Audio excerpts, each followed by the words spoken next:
Excellent. Hi, everyone. I just popped up out of nowhere. My name is Jason Scott. I am the proprietor of textfiles.com. I also have done a documentary on bulletin board systems called BBS the Documentary. About a year ago, I suddenly announced on my weblog that I was going to collect every podcast, which was a bit of an interesting way to put it. This got the attention of the Boing Boing crowd, the Waxy crowd, the Slashdot crowd, and then eventually NPR called me. So I got interviewed about that. But all I was talking about was the fact that I was going to be collecting podcasts. And what was more important to me was not so much at the time that I was collecting podcasts, but I wanted to show people how a collection begins, which I think is an important thing because sometimes you find somebody who has every science fiction fanzine ever made, and you go, how the hell did this happen? And why does this guy have every Hummel figurine? What happened? And so I said, okay, well, here's how it begins, and I do this, and and just to go on that for a moment, my main point of that whole discussion was simply to say to people that there comes a time when you decide you want to collect something. When you have a lot of stuff, it's not very well sorted. You end up with basically a huge pile of crap that is causing you a lot of bother and isn't the biggest, so nobody cares, and you are basically wasting time on something that isn't the logical end of what you think you're supposed to be. So you have a bunch of baseball cards, but you don't have them all. You don't even have anywhere near them all, and yet you're spending a lot of time sorting baseball cards, so why are you doing it? And I said, that's the critical point. And it works out to about 6 months in, 3 to 6 months, where somebody says, why am I doing this? And then they dump it, and that's what shows up on eBay. And that's just the nature of collecting. So the question that came then was, why are you even collecting podcasts? What are so important about podcasts? And that's what got me on NPR, was describing the fact that one of the most important things about podcasts, as far as I'm concerned, is that I consider podcasts currently to be one of the best self-service anthropological studies currently going on. What you have is you have a large amount of people, self-selected, admittedly, who want to be heard, who are talking about usually themselves or talking about the world around them in some sort of form that puts their perspective on it. So what ends up happening is that unwittingly they capture a moment in time. So when you think of podcasting, one of the first things that happens, instead of thinking of it as one of the most largest self-service anthropological whatever, is wow, I hate that word. And that's the biggest reaction I tend to get is, wow, I hate the word podcasting. And the term podcasting was basically created by Adam Curry as a way to describe this process of distributing files. Basically gave it a cute name. And unfortunately, he chose a name that had a vague feeling attached to a brand of hardware. And in doing so, kind of married it to it. We might think of something as taping, but we don't think of something as maxelling, and we don't think of driving as fording, because we just have these generic verbs. But unfortunately, podcasting has now been attached to the Apple iPod. This small, everyone knows what it is. The thing that got the attention of people when podcasting was announced a couple years ago was a number of themes.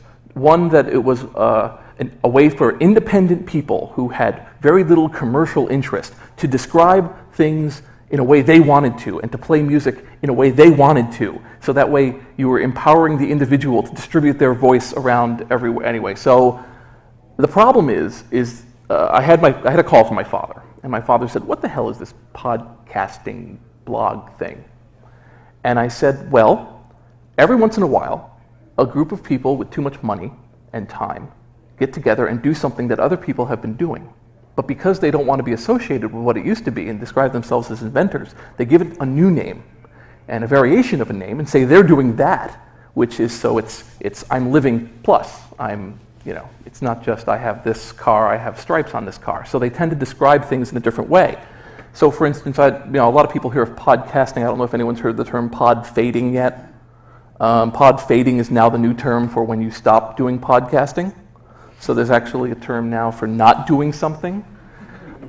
because not so much a case of they're trying to be weird, they're just simply trying to encapsulate an idea. So how far back does this idea go? And the answer is very far.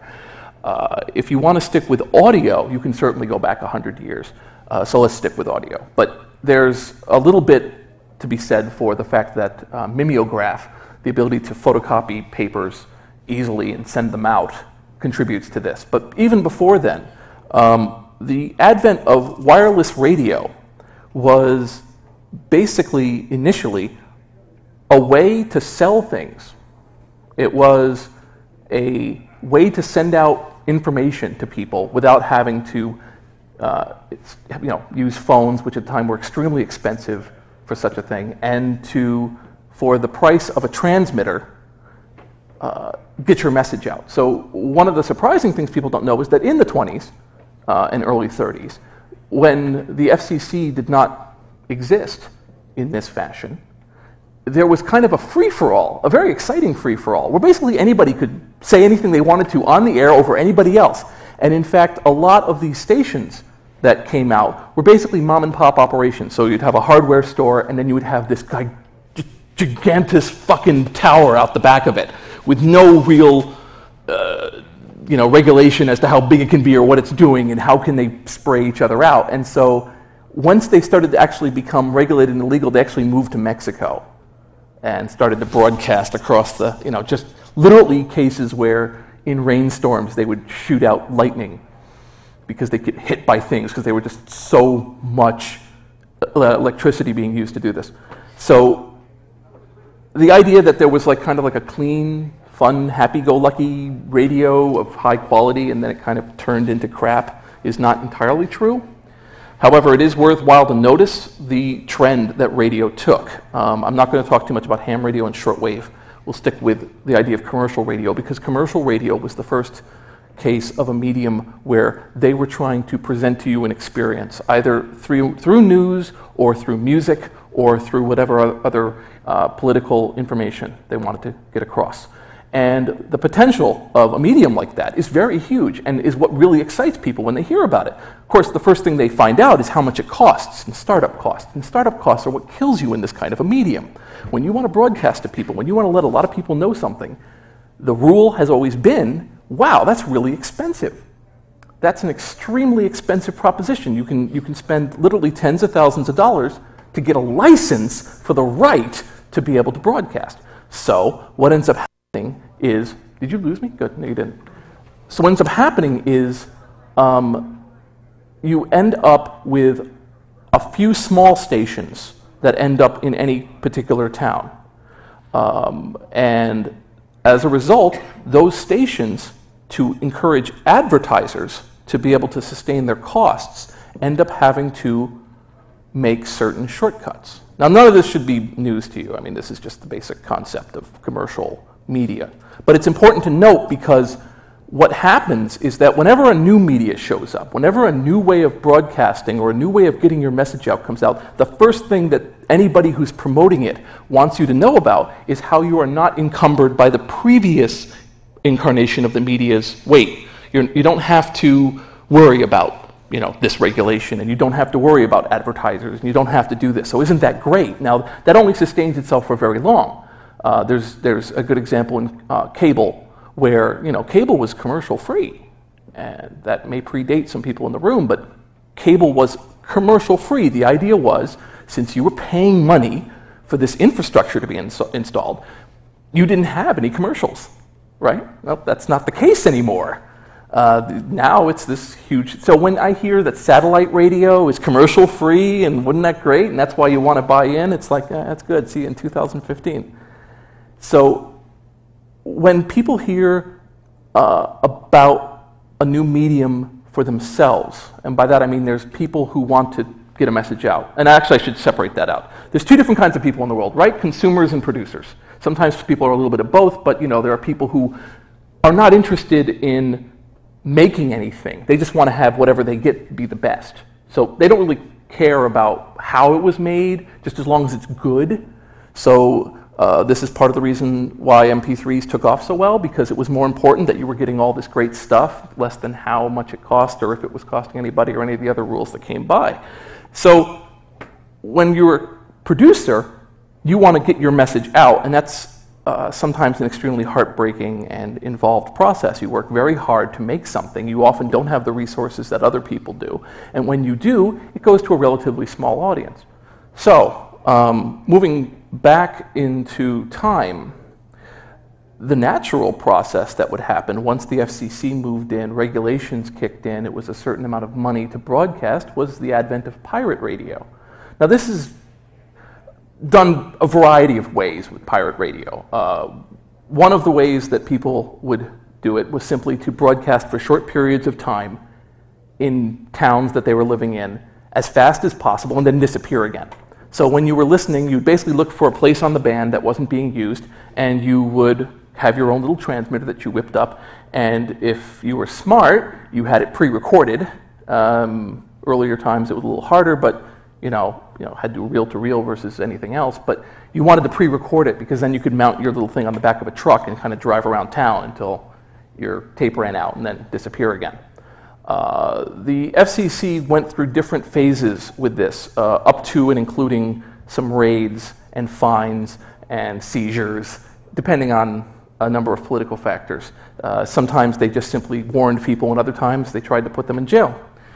Pirate radio stations, however, there's kind of a vision, this kind of swashbuckling impression of somebody running around and pump up the volume and all that stuff.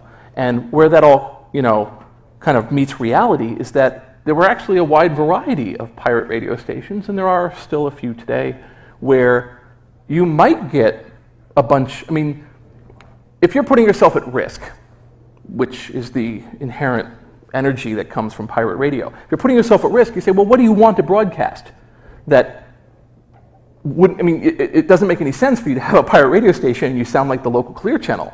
You want to be different, so either you're profane, because that's not allowed. You play music that doesn't get any play anywhere because either nobody wants to listen to it or it's so rare nobody can get their hands on it. You put out viewpoints that you consider to be unusual and that will never get any play. This goes for both positive messages of trying to change the world and negative ones of wanting to round up people and kill them. You have viewpoints that you think aren't being met on a pure political scale, where you might say, well, because of this doctrine, this local station won't play anything by my libertarian group, so we're going to come on with speeches from our people and we're going to tell you about it and nobody can stop us, and with that little extra energy. Again, all of this stuff is this inherent human need to communicate and get your message out, and that's what gets fed on. And because of the nature of commercial radio, the nature of a commercial medium where you have a large amount of cost below, and then the cost of getting it out to that many people, there's prices that are paid for that. That are, there's not just a cost in terms of the equipment, of a network, but there's also the cost of people, of having to send people out to make sure everything's where it should be, people are buying what they should, people are licensing what they should. It's this huge infrastructure, which is why the 3 networks of television lasted for so long. So, if you're going around with this, as I said, a low-cost infrastructure of pirate radio, you better be putting out this little message that you think nobody's going to get. Without that little bit of oomph, what's the point? Now, pirate radio, which, like I said, has lasted up through the modern era, had a few points where it got particularly famous. One of the most famous was the fact that there was one pirate radio station that put itself on a boat outside of New York City and broadcast into New York, and was eventually raided. But that whole concept, right, of a radio station on a boat broadcasting to one of the biggest cities in the world, and eventually they come and they take them away and arrest everybody for having this radio station, is an extremely romantic ideal. Again, all of this is a part of podcasting in its own way, because podcasting, this new idea, quote unquote, has to feed off of all this old romantic ideal. Now, MP3s, this fully licensed proprietary format that was essentially swiped, had been around since the late 80s, but it wasn't very